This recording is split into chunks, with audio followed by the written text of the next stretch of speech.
وزیر اعلیٰ خیبر پختونخوا علی امین گنڈاپور کہتے ہیں کہ خیبر پختونخوا میں دہشت گردی اور امن و امان سب سے بڑا مسئلہ ہے۔ سب کو بتایا دہشت گردی کی وجوہات کیا ہیں۔ خیبر پختونخوا کی پولیس دہشت گردوں کا مقابلہ کر رہی ہے، حملے پسپا کیے جا رہے ہیں۔ پشاور میں پریس کانفرنس کرتے ہوئے مزید کیا کہا، آئیے دیکھتے ہیں۔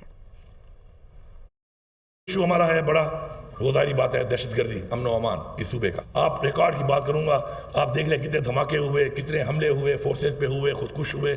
آپ وہ دیکھ لیں 2018 سے لے کے 2021 کے اینڈ تک جتنا بھی وہ ٹائم تھا، آپ دیکھ لیں اس پہ حالات خراب کیوں ہوئے، خراب کرنے کی وجوہات کیا ہیں، اور وہ وجوہات میں نے آئیڈینٹیفائی کی۔ ایک دفعہ سب کے سامنے دوبارہ میں کرنا چاہتا ہوں۔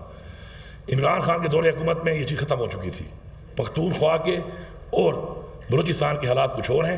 ہماری بارڈرز پر وہ علاقہ ہے جس کے اندر سپر پاور سے کئی دہائیوں سے جنگیں ہو رہی ہیں۔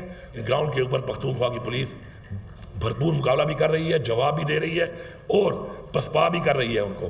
NFC کے حوالے سے میں نے ایجنڈے پہ بات کی، بار بار کی۔ NFC ہمارا حق ہے، اس کو ریوائز کیا جائے۔ مجھ سے نے وعدہ کیا ہے، ایپیکس کمیٹی کے منٹس میں شامل ہے۔